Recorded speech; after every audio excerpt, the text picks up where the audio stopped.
Broadcasting from the College of Communication. It's the official radio station of the Polytechnic University of the Philippines.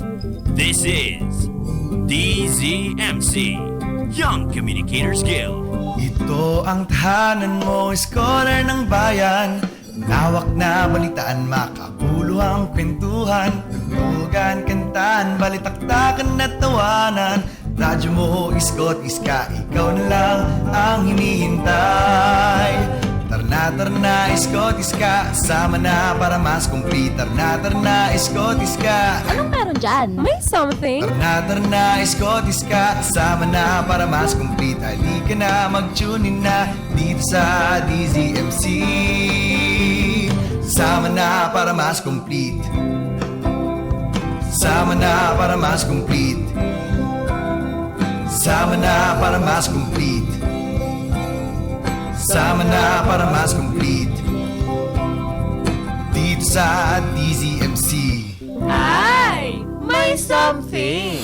DZMC, Young Communicators Guild. Sama na para mas complete. DZMC, mas complete. Broadcasting from the College of Communication. It's the official radio station of the Polytechnic University of the Philippines. This is DZMC, Young Communicators Guild. Sama na para mas complete. Pylon News. All the latest news and information straight from the Polytechnic University of the Philippines. This is Pylon News.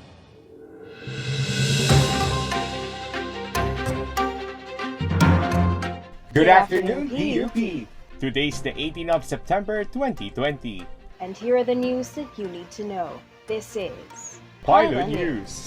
For today's headlines, PUP-ICTO launches PUP webmail. Muhi sworn in as 13th PUP President. COC celebrated its 19th founding anniversary. PUP-PCIJ hold online lecture on investigative journalism. dzmc-ycg opens online editions for COCNs.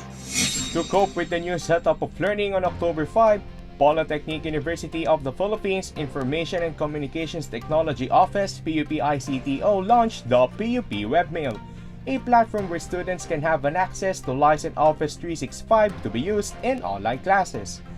The Microsoft Office 365 and other software applications can be installed on personal computers and devices by logging in personal account. PUPians can get their PUP webmail accounts by sending an email to webmail@pup.edu.ph including their name, student number, and their school ID. Meanwhile, the start of classes in all PUP branches was moved on October 5 from September 14 as approved by the PUP Board of Regents last August 25. On other news, despite of increasing number of COVID-19 cases, Muri is stated as the new PUP president. For more details, let's head on to our correspondent, Christina Maniago. With the COVID-19 pandemic, the inauguration of the 13th Polytechnic University of the Philippines President, Dr. Manuel Muni, was indeed different than usual as he took his oath in an exclusive turnover ceremony last March 12 at Pablo T. Mateo Conference Hall in Santa Mesa, Manila. Former PUP President Dr. Emmanuel de Guzman led the turnover ceremony as he handed the symbol of authority to Muhi a day ahead the scheduled date. Dr. Muhi served as the former PUP Executive Vice President and the Vice President for Research, Extension, Planning, and Development before he was elected as the University President for 2020 until 2024. Just last July 28, Muhi signed a deed of donation with Star 8 Green Technology for 10 units of e-tricycles, which was one of his very first projects as the university president. For Pylon News, Christina Maniago reporting. Anchored to its theme Walang Iwanan, the College of Communication celebrated its 19th founding anniversary through a series of online events and activities hosted by the college's organizations last August 24 to 28 in an effort to aid COCians who are hardly hit by the pandemic. On a post from the official page of the College of Communication last September 1, the initiated donation drive campaign has already raised a total of 30,248 pesos and 55 centavos on GCash alone and an in-kind tablet, which will all be used to support COCians who lack available gadgets necessary for this year's new method of learning. Events overall head Kupskaya Valilia also expressed her commendation and gratitude to everyone who took part in the event, most especially to those who extended their help, saying that this cause is a major step towards fulfilling the call of #No Student Left Behind. Veteran journalists, human rights advocates, and other speakers joined in the online lecture on investigative journalism. For more details, let's head on to our correspondent, Joseph Vince Galledo. The Polytechnic University of the Philippines College of Communication, PUP Open University System, and Philippine Center for Investigative Journalism, or PCIJ, spearheaded a two-day online lecture series on investigative journalism with the theme Amplifying Issues Through Investigative Broadcast Journalism last August 28 via Facebook and YouTube Live.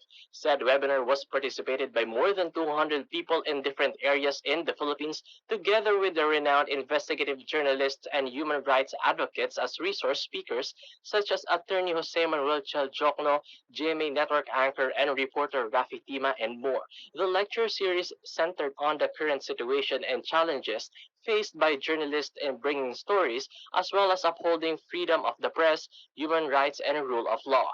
The 2 days lecture was held along with the 19th founding anniversary of PUP College of Communication.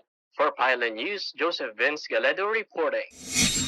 The College of Communications Radio Broadcasting Organization, dzmc-ycg, announced that they are now holding an online audition with the theme Ride Your Wave open for aspiring radio broadcasters. The said audition is open for all bona fide PUP COC students. Moreover, dzmc-ycg offers a variety of categories, including news anchoring, disc jockeying, news and script writing, and technical and creatives directing. The registration has been open since September 14 and will continue to run until September 23. Furthermore, this year's audition proper will begin on September 26 onwards. Similar to the past audition process, the participants are set to undergo skill evaluation. Updates and more information are now posted on dzmc-ycg's official social media accounts. Facebook at DZMC Mass Complete Official, IG and Twitter at DZMC_YCG, and on YouTube at DZMC Young Communicators Guild. And here are the news within the Polytechnic University of the Philippines. This is Iram Alonso. And I'm Alfred Dalde. Thank you for joining us. Straight from the DZMC Newsroom, this is Pylon News.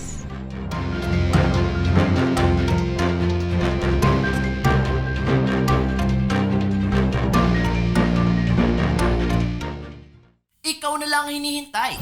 Sama na para mas complete. DZMC.